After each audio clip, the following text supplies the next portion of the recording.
You're listening to Shoe In, covering the ins and outs of all things footwear, from sneakers to heels, loafers to slippers, and every type of shoe in between.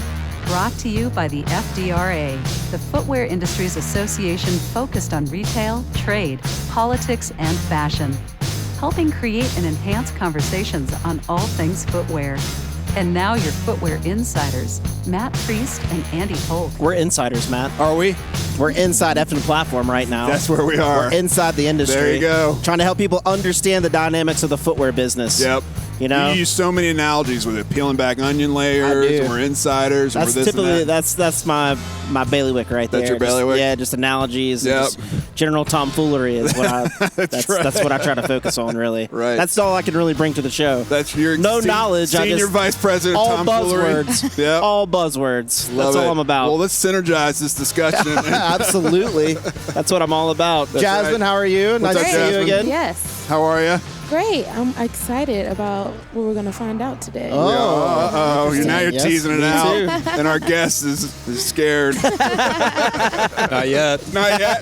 That is Michael Atmore. He is editorial director of Footwear News. He is an icon in the footwear industry. Very well known. Very well Very well respected. Thank you, known, Matt well Priest. respected. How many other things can I kiss your ass on? But it's all He knows worth where the it. bodies are buried. That's what we're trying to true. find out That's today. We're true. going to dig up some graves and That's see where right. the brands are headed and where maybe they're not headed. That's So, right. Well, welcome to the show, Michael. Nice start, guys. Yeah. Yeah, exactly. How are things? Things are great. I think this show is actually today seeming very lively, which is good for the industry. It is Absolutely. great for the industry. Yeah. You know what is also great for the industry is having a line of sight into the news and information that the industry needs, and that's what you have provided and continue to provide through Footwear News. But before we kind of dive into that, Michael, I've known you for a long time, probably 10 years now. I don't know your shoe story. I've heard rumblings here and there about What have you heard, Matt? I've heard things on other publications and you going around and pressing the flesh and pounding the pavement, things we got to do on Capitol Hill. And I just want to know what your shoe story. How on earth did a Midwest guy, How did this happen? how did you get here? Well, Midwest guy to East Coast is a little bit different story than how Michael Atmore got into footwear. Right?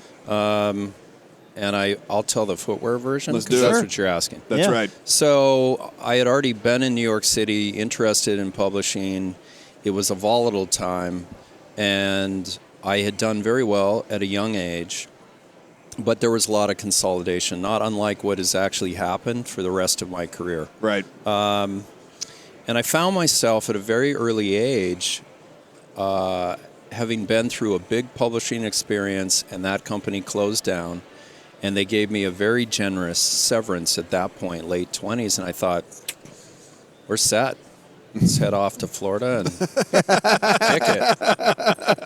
That was day one. That's what I'm looking for. That was day Give one. me some advice on how this That's happens. day one. What Day happened on two, day you two? realize all your friends are at work.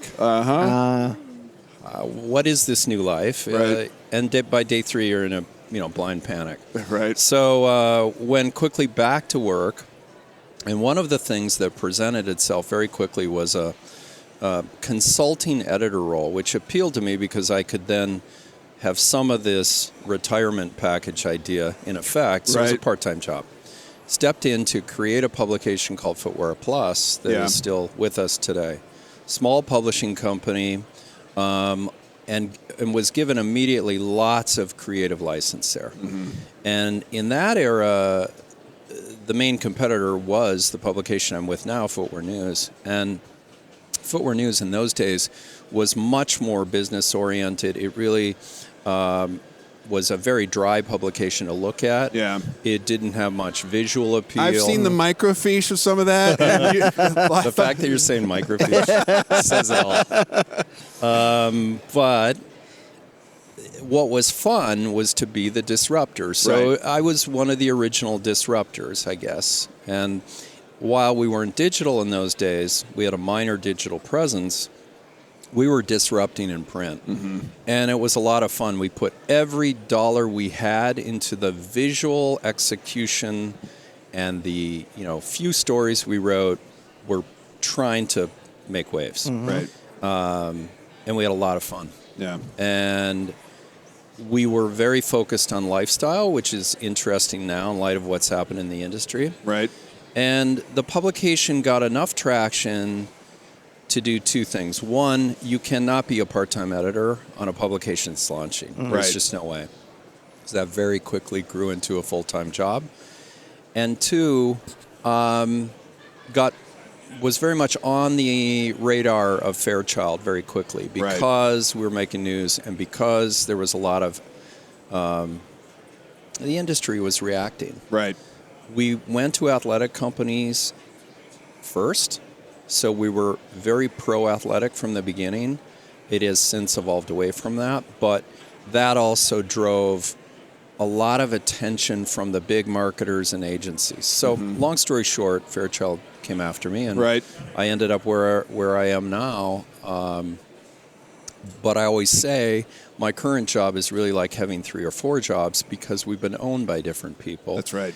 And the business and the publication have changed so much that it's actually, you could define distinctly different eras. Right. I would say the current one is the best one because the opportunity to be truly global now is so powerful. Right. And we've just begun to scratch that surface. Right. So that was a goal that was actually difficult to achieve with a print-based publication. Right. It's just very, very hard to be global. It's got to be very hard. As I think through the fact that as a publication, you're tracking the evolution of an industry, it's going through monumental change. At the same time, you're having to manage your own monumental change. And how do those two things line up, and how do they differ in a sense? It's so interesting, though, how much they align. Really? Yeah. Because if you think about it, all the issues facing the footwear industry, the fashion industry, retail industry are very similar and parallel to media. Right. Consolidation, a new audience delivery model, the way people connect to content or product. Right. The whole impact of social and digital presence. Right. So it's really a very similar exercise. I think for us, what is so amazing is that now we're really touching consumer. We're a B2C and a B2B combined. Right. And we're just beginning to understand the true power of that too. Right. And there is power in that. Right. Take us into your offices. So if you walk into the Footwear News offices, how many staff are there? How do you determine what you're going to cover? I mean, at any one time, you've got all these product launches going out. You've got all these, dynamic brands coming up with these innovative products. Earning releases. So how do you determine in any given week? Do you have an editorial meeting where you sit down and you talk about different things? And then, so just take us into the back room of Footwear News. Yeah. So, I mean, I think that's actually one of the bigger challenges now with a digital property that's putting out 30 to 35 pieces of content a day. You're talking about a very dynamic process of assignment and execution that has no real beginning and end.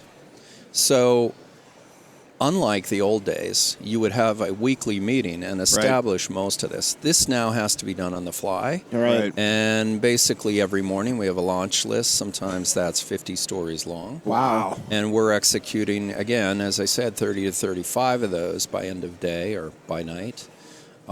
It is a 24/7 business now. So we've learned that also weekends, because digital audience loves weekend content, there is an enormous amount of activity that we have to cover on the weekends. So we have become, I always say, an emergency room now. We're basically operating as on an as-needed basis, Right. and it's 24/7. So that process inside that office has changed quite a bit. We have weekend editors. We have people who are predominantly print and doing some digital. We have digital that are lightly on the print side.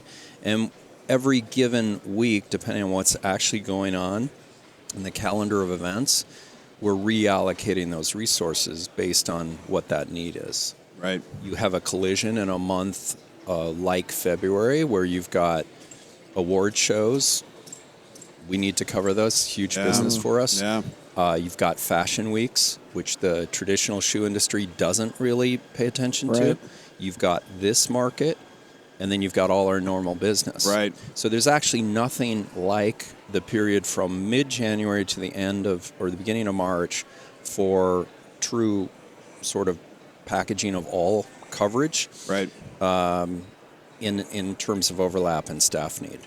And there's about, I think we have about 17 people on staff, and then at least 5 freelancers who are contributing to content. We have bureaus in Milan, Paris, and London that are contributing content on a daily basis as well. And then everything else is on assignment. So How often a day do you hit refresh on your own site? I couldn't even go on vacation if I was Michael Atmore. I'd be like just hitting refresh constantly because it changed. I mean, I literally like hit that it about 15 everything. times a Yeah. day. And there's always a new story. Yeah. In the moment we have a story on business or trade that we're featured in, it's off the front page in a couple hours because you guys are just so quick. It's interesting because the old print models were you had the editorial meeting, you determine what you're going to cover, the writers write it, the editors edit it, and you post it. Right? It was very a very involved process. Yep. It seems like you've had to empower people a lot more to write those things. How do you still make sure you have quality control? And that's a great question. And then the other part too is what I'm really interested in. You were saying you're talking more to consumers directly. Does that change the voice? It does. In the articles itself. So again, 3 years into this, we're still, I consider, in the learning phase. Right. And making adjustments really daily. But I would say 2 things. One is, if you think of an editor as a curator, that role has changed quite a bit because in the print product, the time and effort spent to really decide what subjects are being covered and how they're being covered, the editing process, the page building process, those are all lengthy, time-consuming processes. Yeah. Digital is the absolute opposite. It is, how do we get that up there as fast as possible? What trending news are we writing? What industry news do we need? And what is, basically our own brand DNA enhancement pieces, if you will. Right. You're constantly merging those 3 buckets and deciding where you need to be. But the editor's role is very different because it's more allocation of resources and where we are any given day and less about this specific piece. Digitally, you're often catching up to the impact of what you're putting out, as opposed to sort of anticipating it based on so much labor going into the original piece. So a lot of times, this happened yesterday, there'll be a story up and it's getting a lot of reaction, and I find myself then going back and revisiting the story after it's up. That's really interesting. Yeah. So you do, to your point, have to trust your people a lot more. You have to constantly have meetings that are reassessing those lines. Did we step over a line? Are we making light of something? Are we too light about something? And re-gauging. And that can be everything from story process to we're going to stay out of this kind of story from this point on because it's not really us. And again, that's every online content provider that is trying to get traffic is facing this. Right. If you look at Vogue.com, Vogue.com is not what Anna Wintour is doing in print. Vogue.com is going over a very different lane of content, more celebrity focused. Right. You could argue sometimes even a little bit tabloidy. These are things, these are stories that generate a great deal of audience reaction and traffic, and they're hard to ignore. Yeah. So celebrity for us, it's a natural part of our business. It is an insane amount of potential traffic, so you have to manage that. Right. And that helps provide resource It to does. fund some of the other activities does. that you guys do. It also just, quite frankly, expands the reach and the brand. Yeah. And that helps in many, many other ways. On the other hand, you just have to be careful that the balance isn't tipping too far that way any given day, because there's so many light celebrity stories you could do. You could really just traffic in that all day long. Yeah. And that would not necessarily provide the industry with a great deal of insight. Right. So that's where the editor now is really a balancer and a redirector. And it's a different role in print than Right. digital. And to extend that analogy to you as a person, if I may, it's like you strike that balance between being accessible and having developed so many personal relationships in this industry, with an industry that's very down to earth. There's a lot of Midwestern folks. There's a lot of companies based in the South. There's just a lot. There's kind of the sexy fashion celebrity is not a part of that world. Yeah. At the same time, this dude brought Kanye and had him sit at an awards ceremony for 2 hours to get And Rihanna. and a slew of other celebrities. And so you are also kind of that celebrity whisperer. Those are two worlds I could not kind of straddle. I don't know how you do it, but kudos to you. Yeah, I don't know that I have a short answer to that. I think the one thing we've been very, very interested in, and this goes actually outside of athletic, Vince Camuto, for example, really understood the power of celebrity. Yeah. And I was very close to Vince, and I learned a lot about what the right celebrity could do. Jessica Simpson was huge for him. Yeah. And I always said such an interesting celebrity because she didn't have a huge career, but she had the right kind of fame Right. that kept her out there, but not conflicting with the business aim, which is to keep her out there. Right. So I've watched so many since, Gwen Stefani and had the line with Titan. I mean, Right. But then they would get busy. J-Lo had a big launch years ago, and then she gets very busy and moves on. So celebrity is a tricky thing for brands to manage. Right. It's a very expensive proposition. Yeah. And it has not often been used in the mainstream shoe business. Athletic, on the other hand, as you know, went full bore, particularly music, and it was wildly effective and has been. Right. Where it goes from here, we'll see, because obviously some of it works better. Certain partnerships work better for some than they do for others. And there's an incredible amount of money and maintenance that needs to go on in these relationships. Right. So I would think of Footwear News as just riding the times more than me being this celebrity whisperer. I mean, I think I know a lot of famous people now, which is interesting. You just are on this famous show, so you can add one more list to adding it. you two to the list. Top At the of very, the list, very I bottom. hope. Very bottom. 3. But I mean, I do think, it is a business that once you get in it, you establish relationships. Yeah. And I think Kanye knows Footwear News. He understands what that was. Right. Rihanna does too. So now, Bella Hadid comes and wants to shoot, the Nike product that's out. It's sort of a catch-22, and it gains momentum over time. And we have always liked the right celebrities because they drive a lot of traffic and they drive a huge amount of awareness.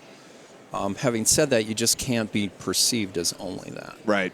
So what's the future with things changing so rapidly and the drive to put content up, at every step of the way? What's the future for you guys? What's the kind of next frontier as you see it? A couple things. One is we are going to double down on business and business analysis because we've found actually there's a great amount of traffic to be had, and some of that is consumer traffic that's really interested in a peek behind the curtain and a little bit more than what's typically out there about the brands they know and love. Right. That's number one. And number two, I think, really staying in a zone that defines what expertise we can bring to the mix. Right. So, there are a lot of categories like comfort that sometimes editors and different people think, that's not really sexy. Online, they do extremely well. Yeah. So what digital has done that's so interesting is reinforce some of the older lanes that we've traveled in and allowed us to really figure out how to make those new again. Right. So again, going back to comfort, for example, there is so much audience out there for the best comfort shoes, the most comfortable shoes, period. Right. This whole idea of comfort is digital candy, if you will. So it's good for us to figure out where we can pull the old FN in a very expert manner forward digitally. Right. And I'm looking forward to that. Outdoors that way. Yeah. Kids business. Yeah. Extremely interesting proposition online. anything related to kids. We did a big story on basically gender-neutral footwear. Right.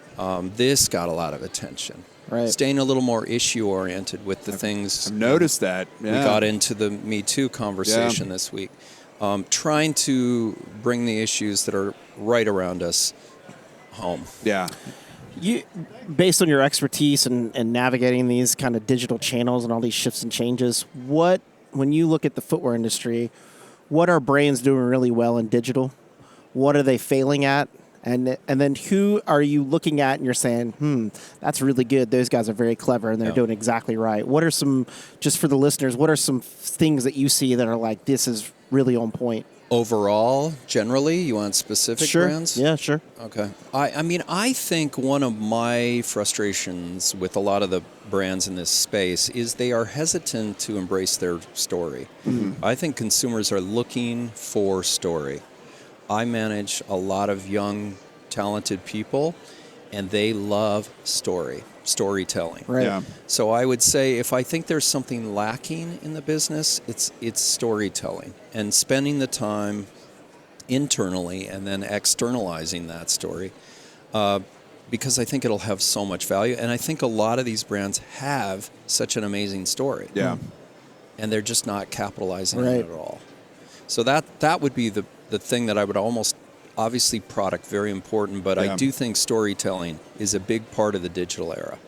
And that can be broken down many, many ways. I mean, that's really figuring out how to modernize your story and reinforce it. It's how to, present it digitally, but then socially. What reflects that story in a meaningful way. You think people are just going for quick hits too much and not thinking in depth about a strategy to really I think they're talk sitting to on consumers? stories that they haven't even mined. Right. If you look at the successes in this business, Steve's documentary's out now, Steve Madden. That documentary, even though mostly shoe people have reacted to it, I think will be very powerful as a storytelling device. Not necessarily the biggest grossing documentary, but it's going to enhance Steve's story, which is good. I think if you look at the rise of Tom's, for example, it was all storytelling. Zappos, Tony Hsieh told his story over and over again. Yeah. The modern era successes were story brands. Jimmy Choo in the luxury space. Right. Tamara Mellon told her story over and over again. And I think sometimes there's a hesitancy, perhaps good Midwestern people like myself don't want to put themselves in front of a camera, in front of a microphone. Right. They're self-conscious about saying too much. Yeah. But I think that will be more and more important moving forward. And will separate the winners from the losers. Having said that, product is number one. Right. Yeah. And product innovation is number one of the priorities under product. And I think sometimes as an industry, the innovation level is a little low. Yeah. We go through periods where there's kind of a high rate of innovation, then it slows down. But then I also think the storytelling surrounding that innovation is tricky too. Yeah. There are a lot of gimmicks, and then suddenly gimmicks, you can't separate gimmicks from really meaningful advances. And that in part, that's because, again, that marketing and that storytelling needs to be directed properly. I think that's right on. One of the things I often talk about is this venture pledge music. So where there's an artist who says, "Hey," and they're well-known artists, we're going to put out an album, but we're going to clue you in all along the creative process. And if you prepay our album now for $20, you will get exclusive content. And you're a part. You become, and I've done it for a number of the bands that I like. You become you go along for the ride as they're in the studio, as they put out a single, as they do these kinds of things. And I almost see that, having that injected into the footwear space. So if they're designers or brands that have that story, they have this following, that you could create this want for products that is to come because you're a part of the process and you understand that story. And I think just the design side alone, you mentioned it. Yeah.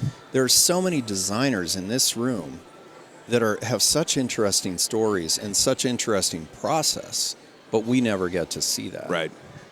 The luxury space is all about designer stories. It's all about putting the designer front.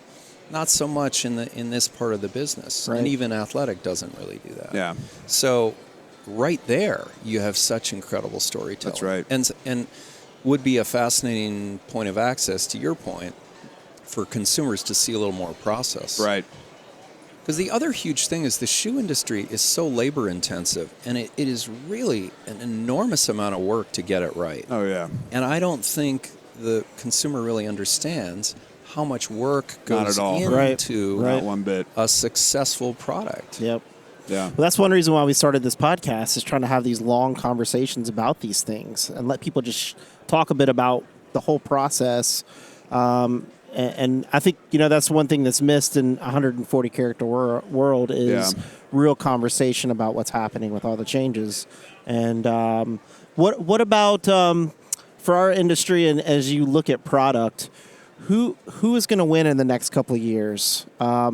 Based on any innovations that you've seen over the last year or so, or know about maybe coming out, and you're like, wow, that's going to be a game changer. What are you seeing that you're excited about? The one thing I think is a huge opportunity, and I think a lot of people are chasing it, but I do think comfort in general. I think the industry's got to figure out the use of the word comfort, because there's a lot of consumers that I think shy away from buying the old notion of what a comfort shoe is. They don't want to buy their mom and dad's shoe, right? Right. They want to buy Right. something fashion forward and edgy and trendy. But I think athletic has taught a consumer that they really can wear an amazingly comfortable product on their feet. Right. And I think the problem is once they switch back and have to dress up, it's a painful experience for many. That's right. I'm looking at you more. Jasmine's always in pain. She has to hang out with us. In fairness, it's men too. I mean, I just think that sort of combination of maybe getting rid of some of the old school story about comfort, but bringing an athletic sense of comfort and performance to every other lane of footwear Right. is a huge opportunity. I think, if you look at a company very successful right now, Allbirds, right? Yeah. And I feel what they're doing is actually providing a super comfortable product that has a story, a sustainable story that is easy to understand and it's easy to fit. Yeah. And I do think fit is another issue Yeah. that is often overlooked or has to be overlooked by small brands. And this is why sometimes I think small brands have a disadvantage. Mm-hmm. They don't have Steve Madden's sourcing capability. They don't have all those, they don't touch all those points of distribution, Right. all that feedback coming back. Right. They just don't have enough information coming backwards about fit. Right. And so I see a lot of small brands and designers fail because they either can't focus or don't listen about fit.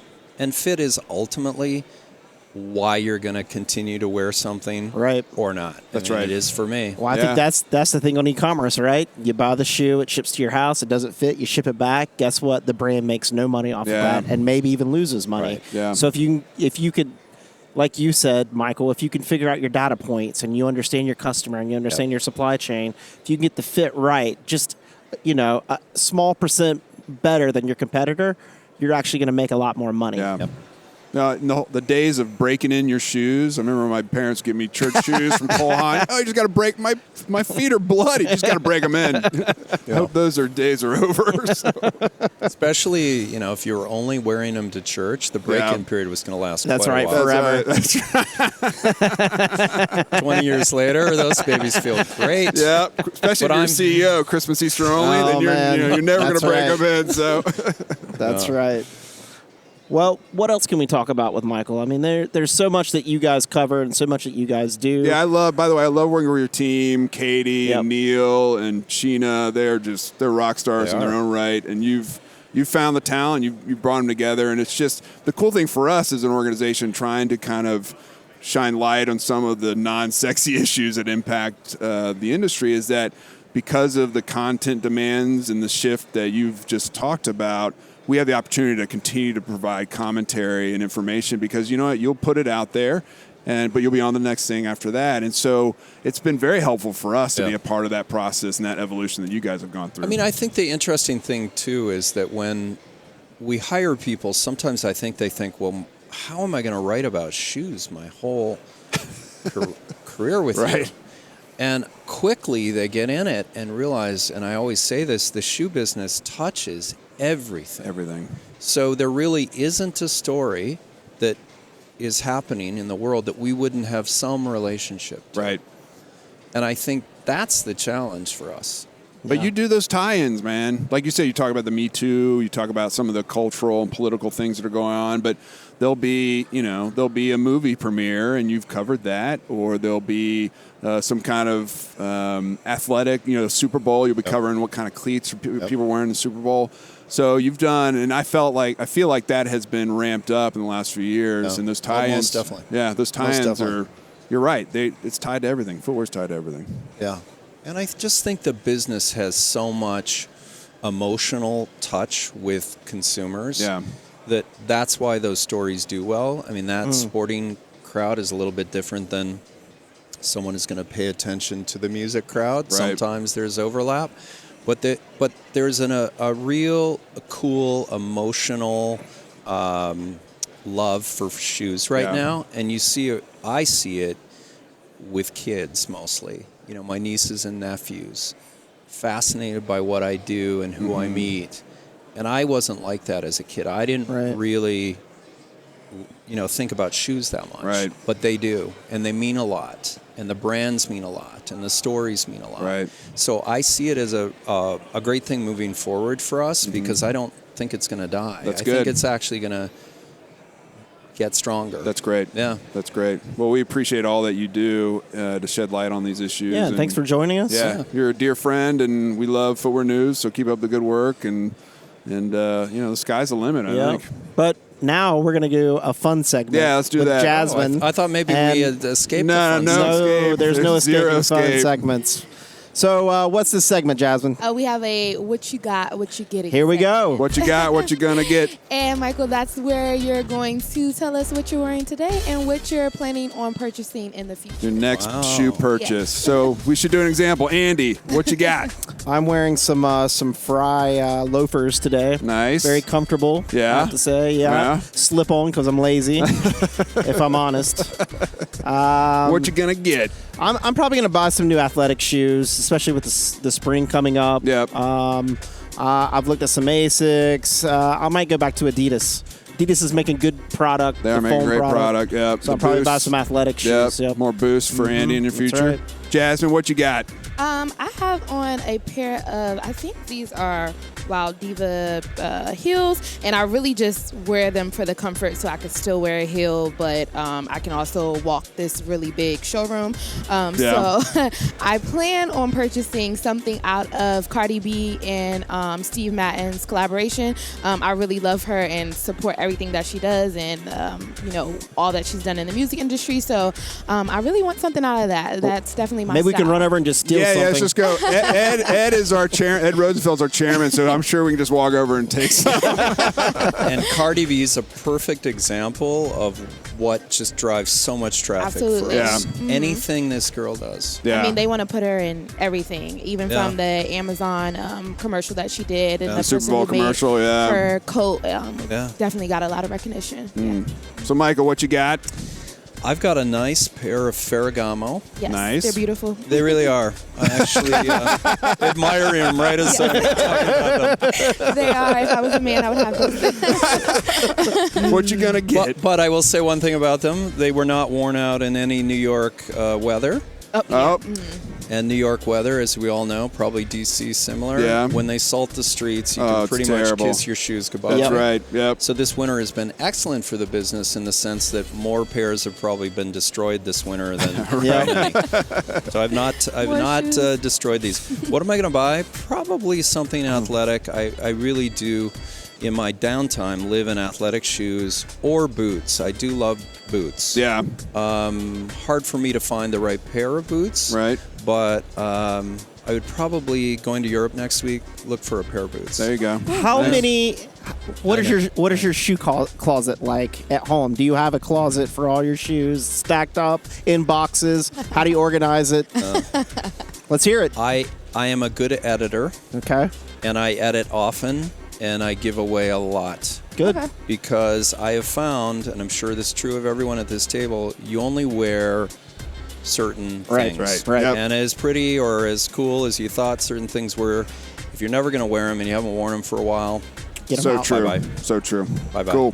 Except for your retro Jordans. Matt's office Don't is get not rid like of that. those. Matt's office is stacked up in the corner. It's Yeah. Now you made me feel like a chump. 'Cause that happens too. Matt, what you got? I got some Ferragamo's on as well. Whoa, Sneakers. doubles, doubles. Those are nice. And I don't bring these out very often because I don't want to mess them up. And what I want to get some hyper dabs. Damn it! I've been saying that every episode, and I've gotten word that they might be on their way. So if Wow. I get them, I will let you know. Congratulations. If I don't, I like the Air Force One highs. I've seen those a lot. They're sharp. Yes. So I might, I'm a tall guy, so they might look like lows on me, but nevertheless, they look good. no, So- they're still high. I've seen them out. You're gonna get another 4 inches. You'll be banging your head against the walls when you're walking in, trying to walk into the, you don't right. need the height, Matt. That's true. You don't need That's the true. height. That's true. Folks, as always, thank you for joining us. Michael Atmore, Yeah. Footwear News. Thank you. Thank you so much for joining us. Pleasure. Obviously, just go to the web. Yeah. Look up Footwear News and see all the great stories they're Footwearnews.com. putting out. Do it every hour on the hour that's so you right. stay Thank up you. to date. Folks, we are on social media at Shoe and Show, Twitter, Facebook. You can visit our complete catalog of all our wonderful guests at shoeandshow.com. Please rate us. Yes. You 5 can- stars only. 5 stars. You can download us on iTunes. And again, we are uploading, we are starting to upload to YouTube. And Yeah. you'll start to see videos of all our beautiful faces. And by all of us, I mean That's Jasmine. scary stuff.